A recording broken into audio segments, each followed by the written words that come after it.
നിങ്ങളുടെ ഫേവറേറ്റ് സീരിയലുകൾ ടിവിയിൽ വരുന്നതിന് മുൻപേ സൺ നെക്സ്റ്റ് ആപ്പിൽ കാണാം. ഇനി എല്ലാവർക്കും മുൻപേ കാണൂ. ഇപ്പോൾ തന്നെ സൺ നെക്സ്റ്റ് ആപ്പ് ഡൗൺലോഡ് ചെയ്ത് സബ്സ്ക്രൈബ് ചെയ്യൂ.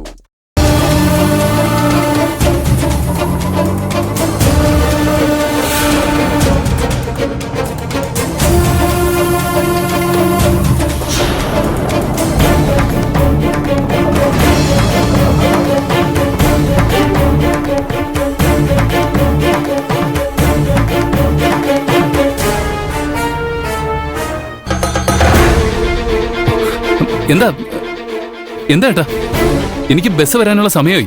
എന്തിനാ ഇവിടെ വണ്ടി നിർത്തിയത്? മോനെ, നിന്റെ അടുത്ത് പ്രധാനപ്പെട്ടൊരു കാര്യം പറയാൻ വേണ്ടിയാ വണ്ടി നിർത്തിയത്. പാറു നിന്റെ പേരെന്താന്ന് പോലും അറിയാതെ കരഞ്ഞോണ്ട് നിന്നെ തേടി നടക്കുവാണ്. നീയല്ലേ പറഞ്ഞത് അവള് വേറൊരു കല്യാണം കഴിക്കാൻ പോവുകയാണെന്ന്? അതൊക്കെ നിന്റെ തെറ്റിദ്ധാരണയാണ്. അവള് നിന്നെ മാത്രം മനസ്സിൽ കൊണ്ട് നടക്കുക. അത് മനസ്സിലാക്കാതെ എന്തിനാ മോനെ അവളെ ഇങ്ങനെ ബുദ്ധിമുട്ടിക്കുന്നത്? അവളിൽ നിന്ന് മോൻ ഓടി വിളിക്കുന്ന എന്തിനാണെന്ന് അറിയില്ല. അവളെപ്പോലൊരു ഭാര്യയെ കിട്ടാൻ മോൻ പുണ്യം ചെയ്യണം. ഞാൻ പറയുന്നത് എന്താന്ന് വെച്ചാ, മോൻ അവളോട് മനസ്സ് തുറക്കണം. എന്നിട്ട് അവളെ കല്യാണം കഴിച്ച് സുഖമായിട്ട് ജീവിക്കണം. ഉപദേശിച്ചു കഴിഞ്ഞോ? ഇനി എന്നെ പറ്റി പാറുവിനോടോ അവളെക്കുറിച്ച് എന്നോടോ ചേട്ടൻ മിണ്ടി പോരുത്. എന്താ മോനെ നീ ഇങ്ങനെയൊക്കെ സംസാരിക്കണത്? അതിനൊക്കെ പല കാരണങ്ങളുണ്ടാവും. അതൊന്നും എനിക്ക് ചേട്ടനെ ബോധ്യപ്പെടുത്തേണ്ട കാര്യമില്ല. ഞാനാണ് ഗന്ധർവനെന്ന് പാറു അറിയാതിരിക്കുന്നത് അവൾക്ക് നല്ലത്. അവളുടെ സന്തോഷമാണ് എനിക്ക് ഏറ്റവും വലുത്. മോനില്ലാതെ അവൾ എങ്ങനെ സന്തോഷത്തോടെ ജീവിക്കുന്ന കരുതുന്നത്? എനിക്ക് ചേട്ടനോട് തർക്കിക്കാൻ സമയമില്ല. ഞാൻ വേറെ ഓട്ടോ പിടിച്ചോളാം. വേണ്ട മോനെ, നീ ആ കുട്ടിക്ക് വേണ്ടി എന്തുമാത്രം ബുദ്ധിമുട്ടിട്ടുണ്ടെന്ന് ഞാൻ കണ്ടിട്ടുള്ളതാണ്. ആ ഒരു വിഷമത്തിൽ അറിയാതെ പറഞ്ഞു പോയതാ. ഞാൻ പറയണത് കേൾക്കണോ വേണ്ടെന്ന് മോൻ തന്നെയാ തീരുമാനിക്കുന്നത്. ഞാൻ വെറുമൊരു ഓട്ടോക്കാരനല്ലേ. മോനെ എത്തേണ്ട അടുത്ത് ഞാൻ എത്തിക്കും. പക്ഷെ ഒരു കാര്യം എനിക്ക് ഉറപ്പാണ്, നീ എവിടെ പോയി ഒളിച്ചാലും പാറു നിന്നെ കണ്ടുപിടിക്കും. കാരണം അവൾ ആത്മാർത്ഥമായിട്ടാണ് നിന്നെ സ്നേഹിക്കുന്നത്.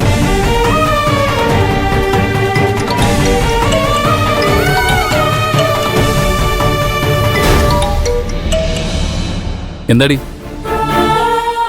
ബംഗ്ലാദേശിലേക്ക് പോകുമ്പോ ചേട്ടന് കൂട്ടായി ആ പില്ലോ കവറും പാറുവിന്റെ ഓർമ്മകളും മാത്രം മതിയോ? നീ എന്താ എന്നെ കളിയാക്കാൻ വിളിച്ചാണോ?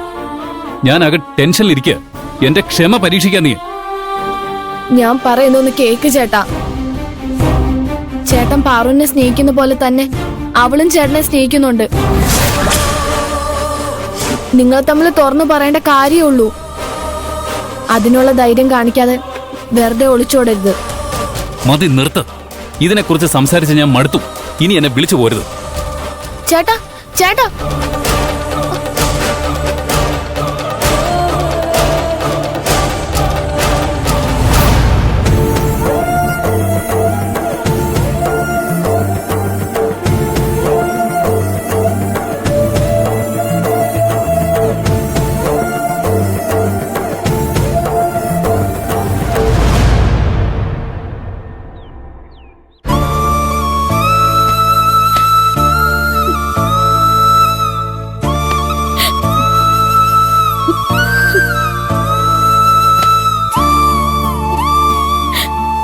എന്തിനാ പാറു ചെറിയ കുട്ടികളെ പോലെ കരയുന്നത്?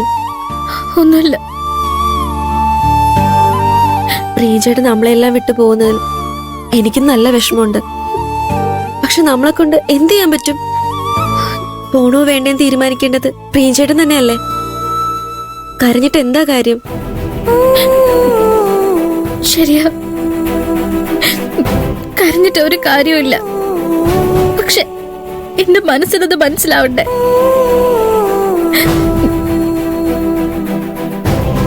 പ്രിയൻ തന്നെയാണ് ഗന്ധർവൻ എന്ന സത്യം ഇനിയും പാറുവിനോട് പറയാതിരിക്കുന്നത് ശരിയല്ല.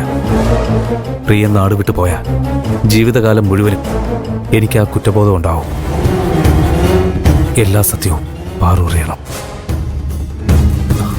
പാറു, ഒരു കാര്യം.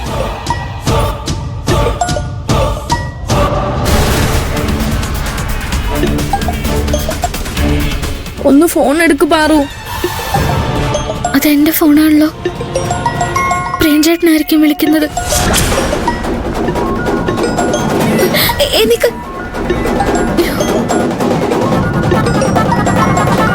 വിട്, കോള് കട്ടാവും. കരുണാകരൻ സാർ അവിടെ നോക്കി നിൽക്കുന്ന നീ കണ്ടില്ലേ? ഇപ്പൊ ഫോൺ എടുക്കാൻ പോയാ അയാൾ നിന്നെ വെച്ചേക്കില്ല. എന്താ രണ്ടെണ്ണം അവിടെ മീശിക്കണേ? ഒന്നുമില്ല സർ. ഇങ്ങനെ പഴം വിഴുങ്ങിയ പോലെ നിൽക്കാനല്ല രണ്ടിടത്തിനും ശമ്പളം തന്നത്. പോയി ജോലി ചെയ്ത്.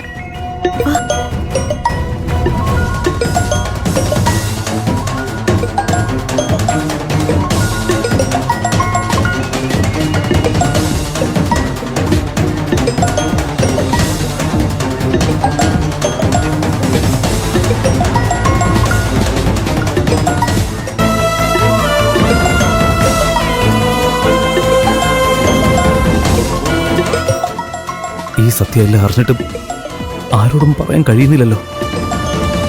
ഇതിലും ഭേദം ഒന്നും അറിയാതിരിക്കുന്നതായിരുന്നു. അതാവുമ്പോ കുറച്ച് സമാധാനമെങ്കിലും ഉണ്ടായേനെ.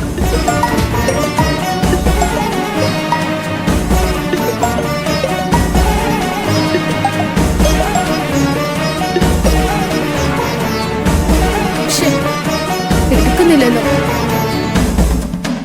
ഇനിയിപ്പോ എന്താ ചെയ്യാ?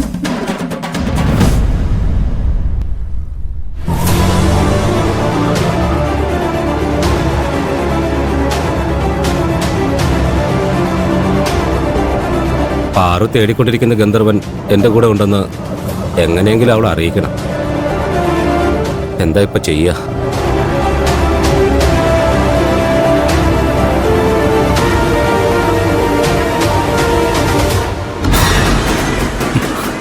എന്തിനാ ചേട്ടാ ഇപ്പൊ വണ്ടി നിർത്തിയത്? അയ്യോ, ഞാൻ നിർത്തിയതല്ല മോനെ, വണ്ടി തനിയെ നിന്നതാ. ഞാനൊന്ന് നോക്കട്ടെ.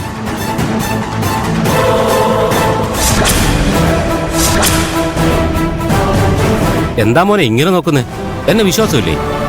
ഒന്ന് വേഗം ശരിയാക്കി ചേട്ടാ, എനിക്ക് ബസ്സിന് സമയമായി. ആ, ഇപ്പൊ ശരിയാക്കാം.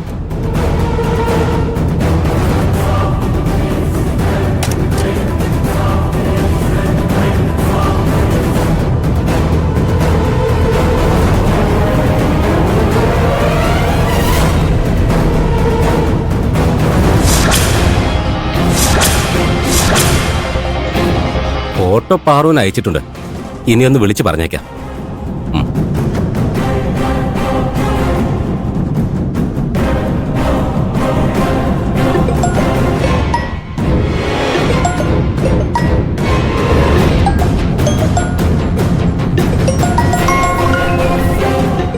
ഈ നശിച്ച ഫോൺ കൃത്യസമയത്ത് തന്നെ അടിക്കണം. നല്ലൊരു അവസരം പോയി. പക്ഷേ